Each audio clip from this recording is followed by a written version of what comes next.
आज मैं एक ही कलर की 3 रीलों का इस्तेमाल करके कुर्ती का एक बहुत ही सुंदर सा डिज़ाइन आपके साथ शेयर करूंगी। तो यहाँ पर ना इस डिज़ाइन को बनाने के लिए आपको एक ही कलर की 3 रीलें ले लेनी है।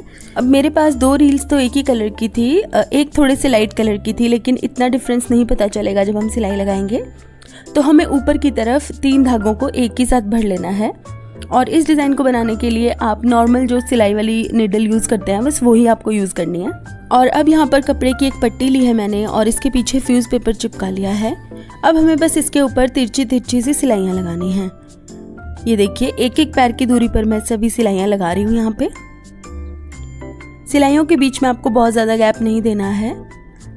और इस तरह से सिलाई लगाने के बाद ऐसा लगेगा जैसे आपने एंकर थ्रेड को बॉबिन में भर के ये डिज़ाइन बनाया है, क्योंकि ऊपर वाला धागा थोड़ा मोटा हो जाता है, जिससे कि डिज़ाइन काफ़ी अच्छा लगता है बनने के बाद। तो देखिए, इस तरह से मैंने ये पट्टी बनाकर रेडी कर ली और इसके पिछली तरफ मैंने कुछ इस तरह का एक पैटर्न ड्रॉ किया है। तो किनारी से मैंने 1.2 इंच की दूरी पर एक सीधी लाइन ड्रॉ की और इसके बीच में मैंने फिर से 1.2 इंच की दूरी पर ही छोटी छोटी सी लाइंस ड्रॉ करके बॉक्स वाला पैटर्न बनाया है। अब इन लाइंस को हमें इस तरह से कट कर देना है। तो इस तरह से इसको कट करने के बाद हम फोल्ड करके ट्रायंगल्स बनाएंगे। और इस तरह से ट्रायंगल्स बनाना सबसे इजी लगता है मुझे, क्योंकि आपको हर एक ट्रायंगल अलग से बनाकर कपड़े की पट्टी के ऊपर नहीं जोड़ना पड़ता। ये देखिए, बस इस तरह से कपड़े को ट्रायंगुलर शेप में फोल्ड करते जाना है और कच्ची सिलाई इसके ऊपर लगाते जाना है। तो ये देखिए, कुछ इस तरह से बन जाएगा ये किनारी से। अब इसकी दूसरी किनारी पर हमें प्रिंटेड फैब्रिक की एक पट्टी लगानी है।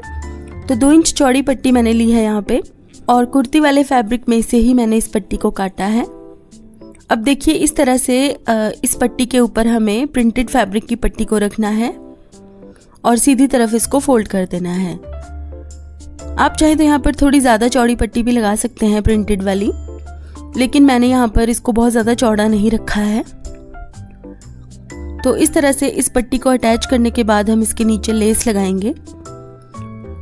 तो ये जो प्लेन फैब्रिक है ना, इसके साथ मैच करती हुई आपको लेस लेनी है और यहाँ पर आप चाहें तो थोड़ी सी चौड़ी लेस भी लगा सकते हैं। तो इस तरह से लेस लगाने के बाद हमारी ये पट्टी बनकर रेडी हो जाएगी और आप इस पट्टी को फिर कमीज के दामन पर भी लगा सकते हैं, ट्राउजर के पौंचे पर या कुर्ती की स्लीव्स पर, कहीं पे भी लगा सकते हैं। मैं इसे लगाऊंगी कुर्ती की स्लीव्स के ऊपर। तो देखिए, इस तरीके से हमें स्लीव्स के ऊपर इस पट्टी को रखना है और पहले तो एक सीधी सिलाई हमें लगानी है कच्चे टांके से और उसके बाद ट्रायंगल्स के ऊपर बारीक बखिए से हमें सिलाई लगानी है और बिल्कुल मजबूती से हमें सिलाइयाँ लगानी है इस पे, ताकि ये डिज़ाइन धोने पर भी खराब ना हो।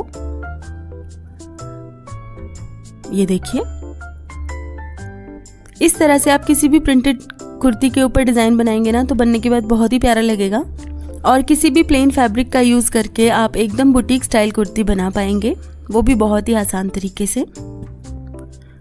तो इस पट्टी को अटैच करने के बाद हम इसके ऊपर से कच्चा टांका निकाल देंगे और ये देखिए, इसके साथ ही हमारा कुर्ती की स्लीव्स का ये डिज़ाइन बनकर रेडी हो गया है। इसके पीछे की तरफ ये जो प्रिंटेड फैब्रिक है ना, इसे फोल्ड करके हम तुरपाई कर देंगे ताकि पिछली तरफ भी अच्छी फिनिशिंग आए और पहनने के बाद ये कुछ ऐसा लगेगा।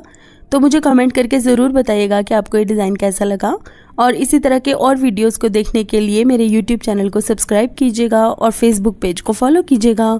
Thank you for watching. Bye.